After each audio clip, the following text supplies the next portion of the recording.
and welcome back to Fast Track. I'm Laura Hoffman. And I'm Kyle Bloyd.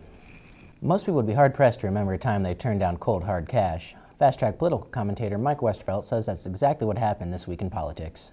First, the economic stimulus package was too big. And against the advice of economists, the Republicans demanded it be scaled down. An agreement was made and the president signed the $787 billion boost.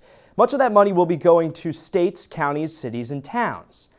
Maybe. And no, that's not because the bill was written that way. Some Republican governors are now saying they will turn down parts of the economic stimulus package because of too many strings.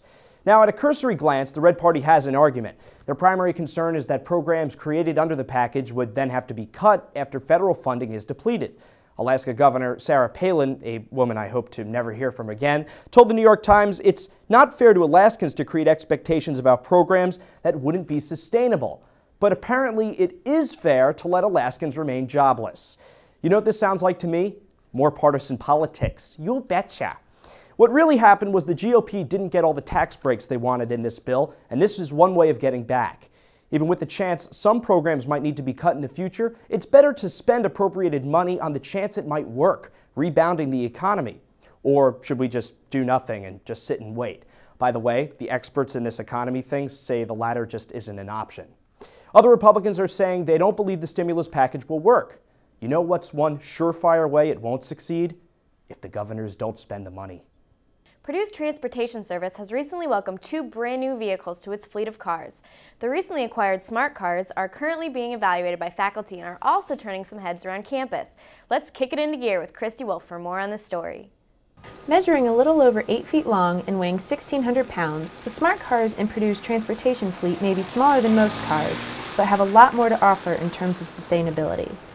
These widely popular European manufactured cars are among the leading fuel-efficient vehicles in the U.S. with a rating of 33 city and 41 highway. Unlike many of the vehicles in Purdue's car fleet, the smart car is not a hybrid. Instead, it relies on gasoline to power the engine. Although it is just as efficient as a hybrid car, it costs about half as much. The Transportation Service Department was eager to receive the new cars as it strives to be on the cutting edge of the green movement. Currently, there are 12 hybrids in the fleet, and by 2012 they hope to increase their hybrids to be 40% of their total vehicles. Recycling is also a major aspect of their daily operations, including oil, radiators, batteries, and used filters. The main purpose of the new cars is to transport employees of physical facilities to meetings and job sites throughout campus. Mike Udemark explained to Fast Track the plans for purchasing additional smart cars. Right now we're evaluating our 2 smart cars that we purchased.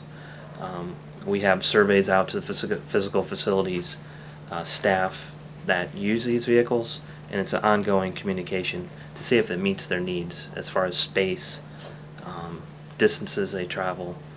So right now we're evaluating that. With evaluations still underway, only time will tell if we can expect to see more smart cars around campus. For Fast Track News, I'm Christi Wolf. Have you lost faith in weather forecasters? Have you always wished that you could predict the weather yourself? Well, if so, there's a way you can. Without the use of computer models and high-tech equipment, we'll go to Brian Wolfe to find out how this is possible.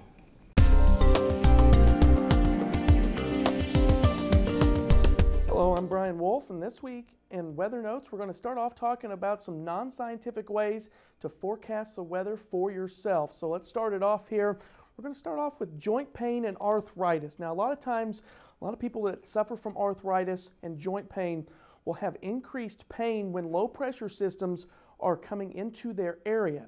So when you see more pain or your arthritis is flaring up, that means that chances are you've got some bad weather, some precipitation of some sort that is headed in your direction. Now, humidity is also a great indicator, and why?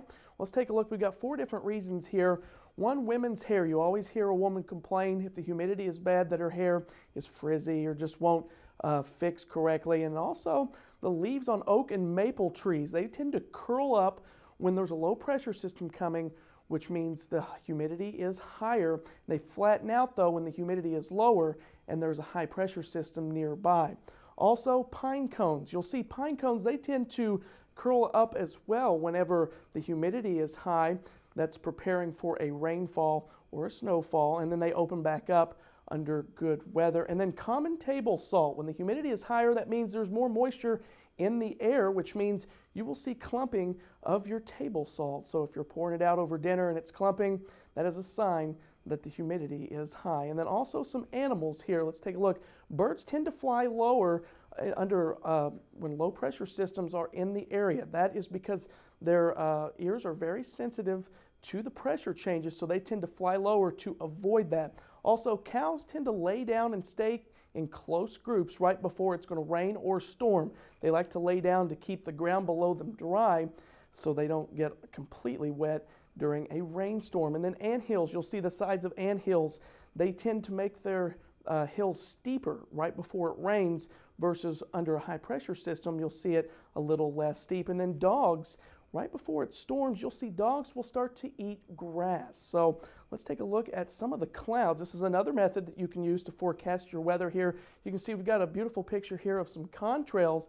Contrails are trails of condensed vapor from high-flying jets. And this basically means that you're going to see calm weather currently, but generally indicates a frontal passage within 24 to 36 hours. Now let's go ahead and take a look. This is a cumulonimbus cloud.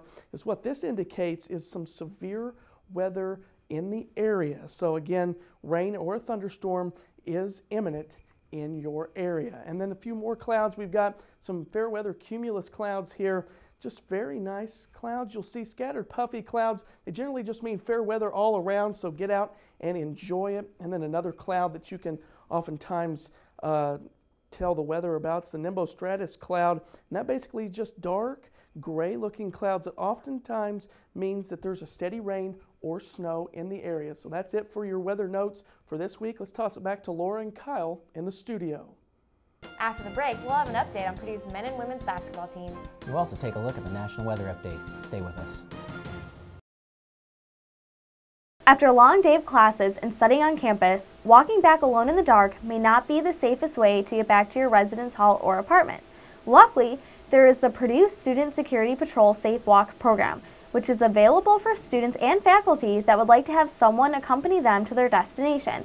The Student Safe Walk program provides students with a trained escort both to and from campus buildings to ensure that students feel safe on and around campus. If you find yourself in need of assistance, you can call 494-SAFE for a safe walker.